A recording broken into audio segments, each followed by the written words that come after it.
Gracias por esperarnos, gracias, de verdad.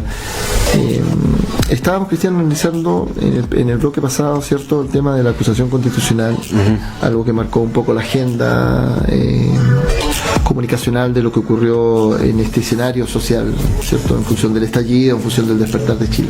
Claro. Y de las cosas que han venido sucediendo desde el punto de vista de las estrategias políticas. Uno de los argumentos que pude escuchar entre los senadores, independientemente del partido al cual representen, dice relación con que aquí la grave crisis, porque todo se trata de enfocar en el orden público. Entonces hay un sector que quiere que efectivamente primero haya orden público para después buscar soluciones. En circunstancias que no más que el eslogan, sino que lo que dice la gente, que no, a propósito de cómo se generó este estallido, no son 30 pesos, sino que son 30 años de abuso. Claro. Entonces da la sensación también de que no habiendo ningún movimiento que extremice, ¿cierto?, o que extreme, perdón, su postura, haya conseguido algo, da la sensación que esto probablemente no estaríamos conversando de esto si hubiésemos seguido en función de esta normalidad. Entonces, cuando se habla del orden público, se pretende llegar a esa normalidad previa al estallido, que en definitiva era una normalidad anormal, ¿cierto? Mira, a ver, el decir de que primero hay que tener orden público para que después nos concentremos en trabajar las medidas de solución es no entender nada de lo que pasó, porque tuvimos 30 años de orden público y nunca se trabajó en esas medidas de solución. Entonces, y de normalidad, supuestamente. Por eso, entonces la gente ya está aburrida de esa normalidad. Si esa normalidad no le favorece, no a todos por lo menos. Esa normalidad significa que cada vez que hay una demanda social, queda ahogada por una serie de otras demandas mayores, de intereses económicos superiores, de intereses políticos distintos a los de los propios de la sociedad, de esta relación incestuosa entre la política y el dinero. Entonces terminan las demandas sociales reales de la gente más necesitada postergadas. Entonces el estallido social ocurre a raíz de eso. Por lo tanto, no podemos pensar en que si les volvemos a instaurar el orden público, esa gente va a tener la confianza en que la sociedad va a tramitar soluciones para ello. Entonces, tenemos un problema de confianza, y la confianza radica justamente que un sector mayoritario de la población, en un orden distinto, el que vivimos durante 30 años para atrás, no quedó tan satisfecha. Entonces, entendiendo que, claro, hay que proteger la integridad de las personas, hay que tratar de volver a la cotidianidad y que sea, no sé, pues medianamente tranquilo todos los días, la jornada, ¿cierto? Y claro, diferenciar también de que el acto vandálico, la destrucción, el saqueo no corresponde. Pero no podemos colocar eso como objetivo primero para después trabajar en las medidas de solución de las demandas sociales. Son cosas que tienen que ir en paralelo. Fíjate que haciendo esta indagación, esta investigación histórica de lo que significa la acusación constitucional, y tomando en consideración, ¿cierto?, uno de los elementos, ¿cierto?, de la perspectiva con la cual puede analizarse la acusación constitucional. Ya dijimos que está el elemento histórico, que lo desarrollamos un poco, el dogmático, y fíjate que dentro del elemento o de la perspectiva dogmática encontramos las causales que generan, ¿cierto?, o motivan la acusación constitucional, las que están enunciadas en la Constitución. Claro, las causales, y dentro de las causales el eje central, ¿cierto?, de la causal de la acusación constitucional es la protección de la confianza pública depositada en algunas autoridades estatales más importantes, las más relevantes, las que evidentemente se encargan de gestionar, y según la Constitución, como hemos analizado en otros programas, ¿cierto?, la gestión. Y por eso es que probablemente nos enfocamos tanto, ¿cierto?, en hablar de los anuncios del gobierno, porque efectivamente la gestión le corresponde al gobierno, a quien dirige, ¿cierto?, el país. Y por eso entonces de que el bien jurídico protegido frente a una acusación constitucional es esa confianza. La confianza de la que tú hablabas hace un rato, ¿cierto? La confianza pública, la fe pública, que en alguna mente también la tratamos en nuestro programa, Cristian. Claro, pues si una autoridad hace con el cargo lo que quiere, cuando quiere, como quiere, porque total es autoridad, justamente para eso se hizo la acusación constitucional, para prevenir el poder exorbitante del Ejecutivo, para limitarlo y justamente para destituirlo cuando no corresponda, cuando haya un abuso. Entonces hay que entender que que esta cuestión mirada desde el punto de vista jurisdiccional o jurídico, esto no es un tribunal, porque si la autoridad hubiese cometido algún delito estaría siendo sentenciada y condenada por ese delito, cuestión que el Senado no puede hacer y cuestión que la Cámara de Diputados menos. Entonces hay que entender que eso es solamente un tribunal político, y aquí lo que faltó en ese tribunal político, yo insisto, es una estrategia detrás para contar bien los votos con los que se tiene, si no es tirarse el agua a la piscina en un vacío prácticamente suicida. Y sí, yo creo que las explicaciones no las vamos a encontrar, porque yo dudo que los parlamentarios den explicaciones respecto a los que no fueron a votar, o los que votaron de tal o cual forma, o los que se abstuvieron. Esa explicación no la olvídese la gente que la recibe, porque históricamente como se ha acostumbrado a desenvolver, digamos, los parlamentarios, salvo evidentemente que la gente empiece a exigir con más ahínco que trabajo lo que están haciendo efectivamente los parlamentarios. Sí, porque va a pasar a ser parte probablemente del baúl de los recuerdos, lo que fue este proceso, la gente que no participó, que hay un sector que le adjudica una tremenda responsabilidad respecto al resultado, en fin. Sí, pero aquí hay que tener algo, mira, una cosa es que las funas y las agresiones, eso no ayudan en nada, como con lo que le pasó a Gabriel Boric un tiempo atrás, sí, esa cuestión no ayuda. Tú lo decía también la senadora Goich en su argumentación, ella decía de que ella está por vivir en un país donde efectivamente no es posible que nosotros salgamos a la calle y tengamos el temor, ¿cierto?, a tener que ser funados, no por la funa que sea propiamente tal, porque tú puedes ser funado en las redes sociales. Claro, pero ese ámbito de respeto tiene que recuperarse. Más bien a través de la agresión con la cual se está actuando para funar. Claro, ese ánimo de respeto tiene que recuperarse.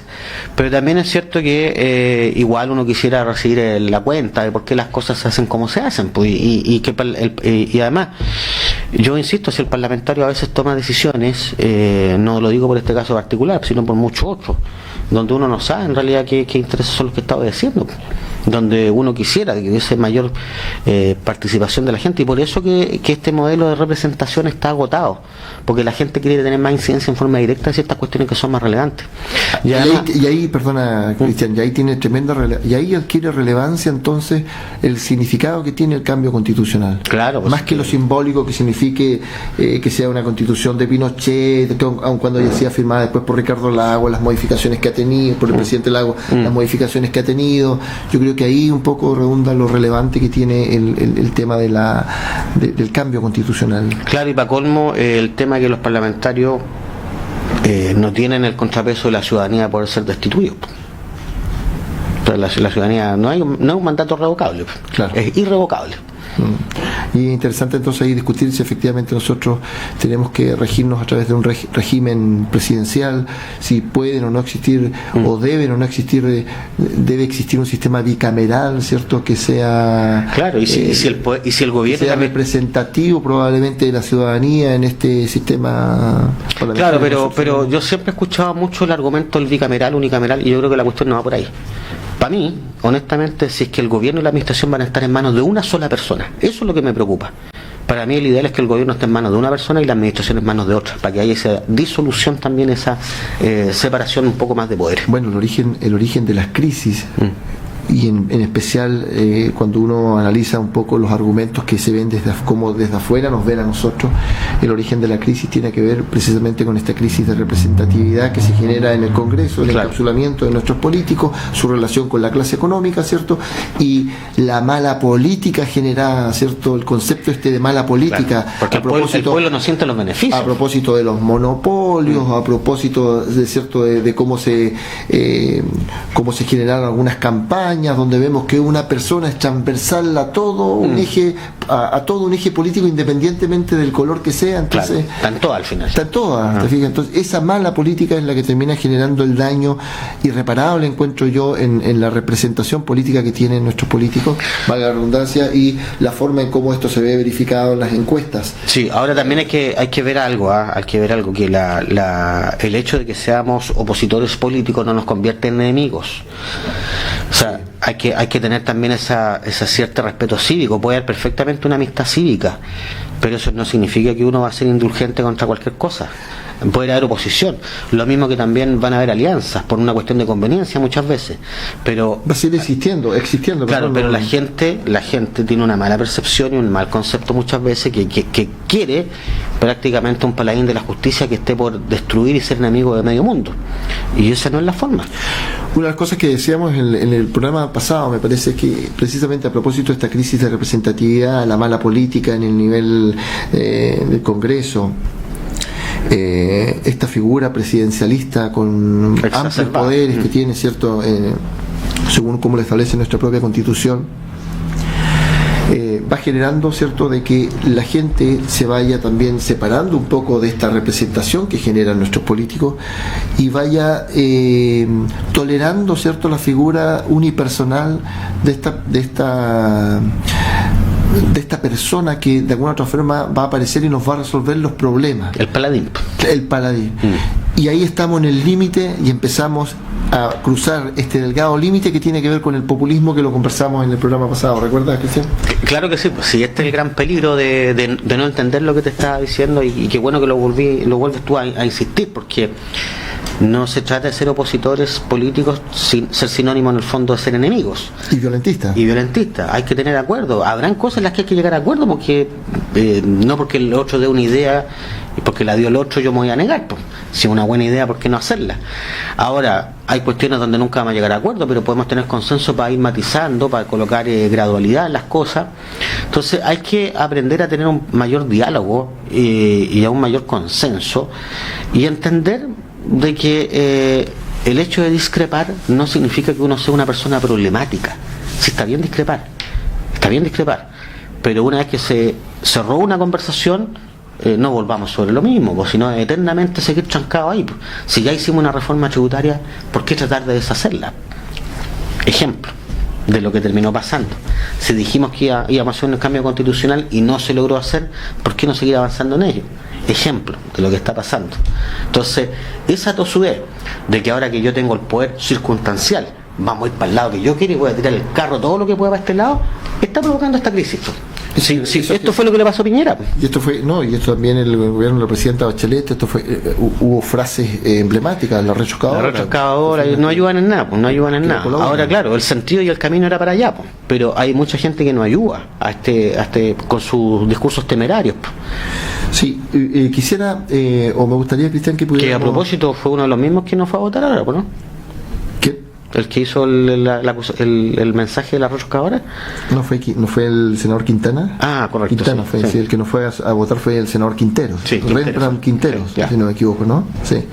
Y el senador Quintana es el presidente de la Cámara Alta, del Senado. Bueno, pero ahí está el tema de los acuerdos políticos, te fijas, y esa cosa rara que dice la gente, cómo se criticó tanto su frase y ahora está ahí. Bueno, y su frase ha sido muy usada además. Exactamente, usada y reutilizada. Antes de finalizar el programa, quisiera invitarte, Cristiana, que conversemos muy brevemente, porque se nos está agotando el tiempo. Con relación a algo, hablábamos también al inicio, ¿cierto? Al derecho de propiedad, y que tiene que ver principalmente con el tema del agua. Tú decías algo que encuentro yo asertivo, fíjate, cuando uno analiza el derecho de propiedad que está consagrado, ¿cierto?, como una libertad en la Constitución Política, en el artículo 19, normalmente lo asocia a la propiedad privada, ¿no? Claro, pero el 1924 habla de todo. De hecho, yo les invito a leer el 1924 y no lean del 1 al 8, lean del 9 en adelante, los incisos, y se van a dar cuenta de todo lo que el Estado tiene. Exactamente. Principalmente en temas de subsuelo. Subsuelo, minerales. Exacto. Entonces, de repente, claro, se habla de nacionalizar, pero dicen, perdón, si eso ya está en la Constitución, eso es del Estado. Esto está entregado por otras cuestiones con concesiones, con explotaciones, con contratos, todo lo que se quiera. Pero los minerales que están en el territorio son del Estado. Claro, y ahí opera entonces la lógica de la autonomía de la voluntad para resolver problemas contractuales, ¿cierto?, entre estas empresas que vienen, explotan nuestros recursos y probablemente... Claro, entonces por eso la explicación de la gente es, oiga, yo usted no nombré como representante, no para que esté firmando contratos para entregar los recursos de todos. Claro. Entonces, es el mal ejercicio de la política. Y por eso que esta facultad exorbitante del presidente de la República es tan cuestionable. Sí, a propósito de lo mismo, fíjate, y en función del derecho de propiedad, uno de los anuncios de la semana o de los días previos a este programa tiene que ver con el tema de la sequía. Y hay otro problema más. sí, pero el presidente Piñera hablaba que estamos en presencia de un terremoto silencioso. Yo solamente quisiera contextualizar un poco este pequeño diálogo que vamos a tener, recordando algunas cosas. Cuando se votó la posibilidad, El cambio del Código de Agua. exactamente, cuando se votó la posibilidad de discutir respecto de declarar el agua como un bien nacional de uso público, 24 senadores votaron en contra.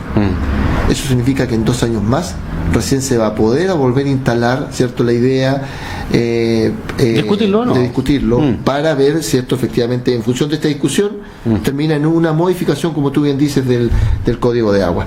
Pero el presidente Piñera, ¿cierto?, en su anuncio, y las críticas que se le hacen a este anuncio, dicen más bien que más que una propuesta es, valga esta redundancia, un anuncio, ¿cierto?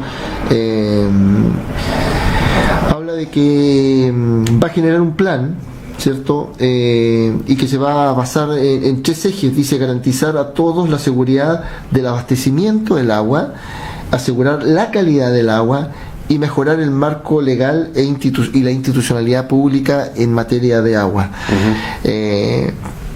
Habla que dice que el plan se va a fundamentar, ¿cierto?, en un proceso de planificación, va a tomar, ¿cierto?, como un eje relevante la urgencia que tiene tratar este tema, la eficacia que tiene referirse a esto principalmente, y ampliar la participación a la ciudadanía. Pero esto es como un gran... Sí, es un gran anuncio. Un gran cartel, ¿te fijas? Sí, es la idea. Falta aterrizarla harto, Mucho, creo yo, pero mucho. la idea, y aparte que son palabras bien ambiguas, porque ¿quién no va a querer un aseguramiento del agua? Claro. ¿Quién no va a querer calidad del agua? ¿Y quién no va a querer una mejor institucionalidad para respecto del tratamiento del agua? Evidentemente, esas son cosas que todos quisieran, pero no hemos entrado todavía en la polémica y en la cuestión más de detalle de ver si es que efectivamente se van a permitir esta acaparación de los derechos de aprovechamiento de agua, si es que los montos de las patentes pagadas por derechos de aprovechamiento de agua van a subir o no, si es que, no sé, otras instituciones pueden tener derechos de aprovechamiento de agua, como los gobiernos regionales, por ejemplo. Fíjate que el presidente en su anuncio decía de que este es un problema de Estado, más que un problema de un gobierno determinado, ¿cierto? Y él llamaba, ¿cierto?, a unar voluntades para darle esto el sentido de urgencia que merece. Por eso que yo quise contextualizar previamente con respecto a cómo se generó la votación. Sí. Entonces, si queremos... Es que no había agua en la piscina en esa época para votar de otra forma. Todavía no se hacía el clic de que Chile había cambiado. Ahora cambió. Bueno, habrá que esperar.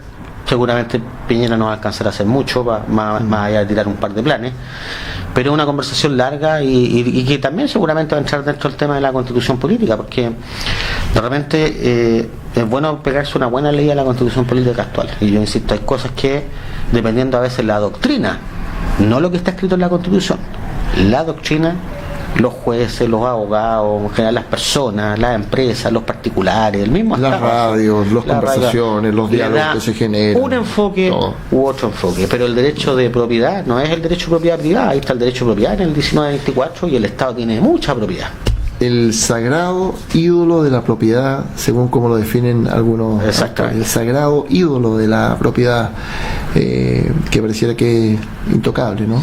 Y hay un poco bien, perdón, Cristian, y ahí un poco viene también la crisis, o se fundamenta un poco también la crisis en función de este derecho, de esta libertad de propiedad, que hice relación con cuando analizábamos en algún momento el programa, ¿cierto?, la clase política, la clase de gobierno, la clase ejecutiva, ¿cierto?, y la clase económica.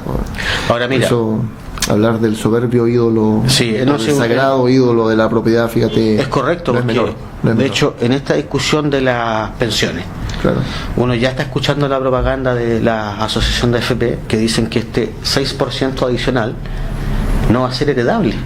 ¿Y cómo no puede ser heredable? Dicen. Claro, y que lo escucha así a primera vista parece algo casi expropiatorio. Claro. Pero contextualicemos, pues si el 6% el trabajador no lo pone, pues, ¿por qué tiene que ser de él entonces? Ese 6% lo pone el empleador. Y va justamente a una cuestión que es solidaria. Y si va a ser solidaria, ¿por qué tendría que ser heredable? Entonces, los mensajes que se colocan muchas veces para defender exacerbadamente la propiedad privada son contradictorios respecto a los fines del bien público. Entonces, no confundamos. En el caso del agua, hay que revisar realmente. Estamos todos de acuerdo que hay crisis, hay una serie de cuestiones más, pero también es cierto de que un programa de esta naturaleza se va a demorar años sin implementarse para tener finalmente un cuerpo normativo adecuado. Y por otro lado, en el tema de pensiones, no hay que olvidarse de que las cotizaciones adicionales de cargo del empleador no son del trabajador, por lo tanto, ¿cómo van a ser heredables? Sí. Entonces se da el mensaje equivocado. Sí, fíjate que volviendo al tema del agua y relacionando con el tema del derecho de propiedad, el presidente decía que vivíamos en un Chile donde el agua no era un problema, ¿cierto? Pero está visto de que es un tremendo problema porque los embalses están en un tercio respecto de su valor histórico. Entonces, claro, cuando sí. tenemos esa dificultad, o sea, el problema no es que esté para la generación que venga, el problema con respecto al agua es para nosotros. Esto está más cercano de lo que se cree. Sí, está más cercano. Así como está tan cercano el tema del populismo, desde el punto de vista del análisis político que podemos hacer, está también muy cercano lo grave que significa, cierto, la urgencia que tiene que ver con discutir estos temas. Y ya hemos visto, cierto, que en el Congreso parece que no pasó esto como si fuese una cosa más nomás. Ahora, bueno, a Chile se le olvida rápido cómo supera las crisis, pues si no nos olvidemos que por ahí por el año 84, 85, 86 la televisión terminaba a las 10 de la noche y las luces se apagaban a las 12 porque había un problema de crisis energética y donde la energía eléctrica en su mayoría era generada por embalse. Entonces, claro, hubo un tremendo plan ahí de contingencia y bueno, superamos esa crisis en su momento y volvemos a estar en las mismas. Entonces, hay un tema de conciencia también que desarrollar, del consumo personal, de cuánto consume cada persona, pero también hay un tema de fondo aquí y ver cómo vamos a arreglar este problema de aquí para el futuro, porque primero, en algún rato lo vamos a tener nuestra generación, Sí. Pero en lo futuro, si es que no se hace la inversión adecuada, si no se hace la regulación adecuada, también vamos a tener problemas para el futuro, porque el agua no solamente se ocupa en el consumo humano, que es lo que menos se ocupa realmente. Exactamente. También está la agricultura, la minería, la generación de energía eléctrica, una La serie de industria, la cuestiones. fabricación de prendas de vestir. Claro. Hay una serie de cosas más donde se ocupa. O sea, cuando se hace el análisis, el estudio de cuánta agua se ocupa, no solamente tiene que ver con el consumo Humano. con el consumo que podamos generar nosotros, sino que también con el consumo en la industria principalmente. Bien, hemos tratado de abarcar en este programa hechos que han ocurrido, cierto, en los últimos días, la semana pasada, que tienen que ver con la acusación constitucional y este anuncio del presidente Piñera que hizo relación con este terremoto silencioso que tiene que ver con la crisis de agua. Amigos, esto es escenario social. Fíjense que en algún momento nosotros hablamos de que estamos en presencia de ciudadanos que viven la ciudadanía de manera distinta, y la viven de manera distinta porque efectivamente tienen acceso a la información, y eso le da empoderamiento, y el que tenga acceso a la información y que les dé empoderamiento también le da espacios de libertad, ¿cierto? Y en la libertad es donde efectivamente se generan los espacios para las manifestaciones de voluntad. Sí. Entonces el llamado efectivamente entonces tiene que ver con que la libertad no necesariamente está asociada a determinados derechos, como el de propiedad, por ejemplo. Como el de propiedad, no, sino que otras cuestiones más. a otras cuestiones Sí. valóricas importantes, y desde lo valórico también es que nosotros queremos entregar y desde el objetivo herramientas para que nuestra comunidad, nuestra gente, las personas que nos escuchan puedan tomar buenas decisiones. 30 segundos, amigos, para despedirse. Sí, bueno, la riqueza no es solo material, hay una riqueza intelectual, una riqueza, no sé, de la cultura, ¿cierto?, de las tradiciones, pero también hay una riqueza moral. Entonces, todas estas conversaciones ayudan mucho a eso, y claro, la gente a lo mejor podrá matizar un poco y en alguna medida inclinarse más a una postura u otra, pero hay que tener en cuenta que muchas de las decisiones son absolutamente sentimentales. no se toman con la razón. Este debate justamente es para poder aportar ideas a la razón, y la gente tomará la información o no la tomará. La decisión que en función de la autonomía, claro, de la voluntad, les gobierne en su momento. Yo creo que efectivamente estamos haciendo un buen esfuerzo, Cristian. Llevamos casi 2 meses de trabajo, ¿cierto? Y este ha sido, creo yo, un buen esfuerzo para entregar herramientas a nuestra gente. Gracias por acompañarnos. Este escenario social, Cristian, nos vemos en el próximo programa. Esperemos que esté nuestro amigo Alfredo Fonseca Mijovilovich también acompañándonos. Un abrazo a todos, nos vemos. Gracias. Polar Comunicaciones, radio, televisión e internet presentó Escenario Social, un espacio para el diálogo ciudadano. Conduce Manuel Águila.